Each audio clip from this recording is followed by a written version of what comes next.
अस्सलाम वालेकुम, कैसे हैं आप सब। आज का व्लॉग स्टार्ट करेंगे इस बटरफ्लाई की ब्यूटीफुल लुक के साथ। और ये इतना तैयार शार इस वजह से हुई थी क्योंकि ये अपनी नानू घर जा रही थी और कितनी प्यारी लग रही थी माशाल्लाह। आगे मैं डायरेक्ट आ जाती हूँ इफ्तारी के ऊपर क्योंकि मैं सहरी में मैंने 2 पीस ब्रेड लिए थे और अंडा लिया था, वो मैंने शूट करना मुझे याद नहीं रहा, इस वजह से मैंने डायरेक्ट जो है वो सहरी ही दिखा दी है। और ये थी मेरी प्लेट। और हाथ से खाने का तो आलू बैंगन का अलग ही मज़ा होता है। और साथ में ये सैलड लाजमी लेती हूँ, ये बहुत अच्छा होता है वेट लॉस के लिए भी और आपको भूख जल्दी नहीं लगती। उसके बाद मैंने दूध लिया था नीम गर्म करके स्नैक के तौर पे। और आज का टॉपिक बहुत इंटरेस्टिंग होने वाला है क्योंकि ये बहुत सारे लोगों का मसला है और इसी वजह से मैं इसके बारे में डिस्कस करूँगी। आगे हम आ जाते हैं अपने टॉपिक के ऊपर।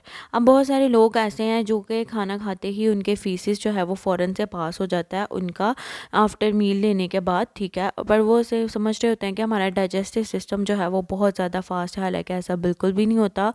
जब आपको ऐसा होता है आप खाना खाने के फ़ौरन बाद ही आपका स्टूल पास हो जाता है तो उससे क्या होता है कि आपकी बॉडी के अंदर आपका जो गैस्ट्रोकोलिक रिफ्लक्स है वो ज़्यादा ओवर एक्टिव है। जब वो ज़्यादा ओवर एक्टिव होता है उसकी वजह से ही आपकी ये कंडीशन होती है। और इसकी कई सारी रीज़न्स हो सकती हैं कि आप कोई ना कोई फैटी फूड ले रहे हैं, आप कोई ना कोई बहुत ज़्यादा इस तरह की चीज़ ले रहे होते हैं जिसकी वजह से आपको ऐसा मसला होता है। इसमें कोई ना कोई स्पेसिफिक फूड का ही मसला होता है। और आपको इस चीज़ को नोटिस करने की ज़रूरत है कि आपको ऐसा कौन से फूड खा के होता है।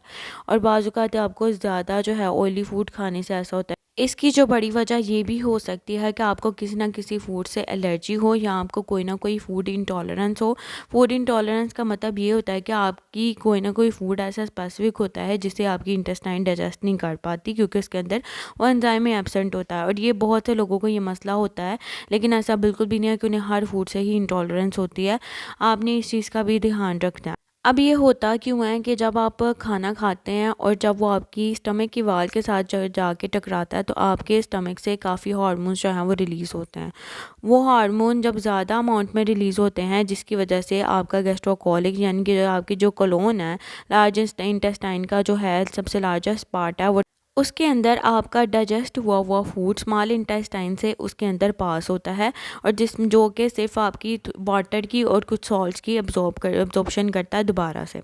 और जब कोई आप ऐसा स्पेसिफिक फूड खाते हैं या आपकी इंटेस्टाइन के अंदर कोई डिजीज़ या कोई डिसऑर्डर होता है या कोई सिंड्रोम होता है उसकी वजह से आपका स्टूल जो है वो फ़ौरन पास करना शुरू हो जाता है खाते सार ही। अब इसका बिल्कुल मतलब ये नहीं है कि ये वही स्टूल पास कर रहा है जो आप अभी खा रहे हैं। ये पुराना स्टूल होता है जो आपने खाया हुआ होता है, पुराना फूड होता है जो स्टूल की फॉर्म में निकलता है। ऐसा बिल्कुल भी नहीं है कि अगर आप वो जो खा रहे हैं वही निकल रहा है, क्यों अगर ऐसा हो तो आपकी बॉडी में कुछ भी एब्जॉर्ब ही ना हो, आपको कोई न्यूट्रिएंट ही ना मिला, आप अंडरवेट हो जाए। उसके साथ मुझे भी काफ़ी ये मसला रहा पहले भी, लेकिन जब से मैंने बैलेंस डाइट स्टार्ट की और जब से मैंने अपने खाने की टाइमिंग ठीक की।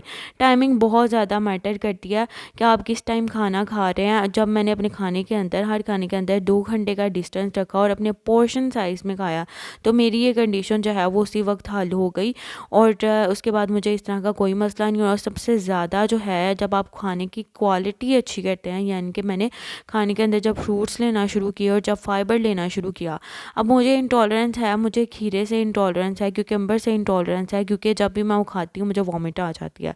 तो इसका मतलब है ये नहीं है कि आपने सैलड बिल्कुल छोड़ ही देना अगर आपको इंटॉलरेंस है। आपको एक सैलड से है, एक आपको सैलड की टाइप से, आपको सबसे नहीं है। तो इसमें मैंने क्या किया कि मैंने बंद गोभी, आपने मोस्टली मेरी वीडियोस में देखा होगा कि मैं बंद गोभी ही यूज़ करती हूँ अपने सैलेड के तौर पे क्योंकि वो मुझे सूट करती है। फाइबर इनटेक करना बहुत ज़रूरी है आपके लिए। इसमें क्या होता है कि आपकी इस सिचुएशन के अंदर वो जितने भी टॉक्सिन्स होते हैं, जितना भी कोई बैक्टीरियल या कोई भी इन्फेक्शन होता है वो अपने साथ बाइंड करता है और आपकी बॉडी में से स्टूल की फॉर्म में निकाल देता है जितने भी टॉक्सिन्स होते हैं। इसी वजह से आपकी ये कंडीशन काफ़ी हद तक हल हो सकती है अगर आप उन फूड को अवॉइड करें जिनसे आपको इंटॉलरेंस है या कोई ना कोई एलर्जी है। और मोस्टली जो है फैटी फूड्स या जितने भी ग्रीसी फूड्स हैं, जितनी भी बेकरी आइटम्स हैं, उनसे भी ये मसला ज़्यादा हो सकता है। लेकिन आप इन्हें जो है कम अज़ कम इन्हें अवॉइड करें। और ऐसा बिल्कुल भी नहीं है कि आप इन्हें खाने ही बंद कर दें, आप इन्हें अवॉइड करें, ज़्यादातर ना खाएं, जिससे आपकी ये कंडीशन काफ़ी हद तक ठीक हो जाएगी। और जिसने मेरे चैनल को अभी तक सब्सक्राइब नहीं किया वो मेरे चैनल को सब्सक्राइब कर दे। मुझे इंस्टा ऐप और टिकटॉक पे भी फॉलो कर ले ताकि मेरी आने वाली हर इन्फॉर्मेटिव वीडियो आप तक पहुँच सके। Thank you so much for watching.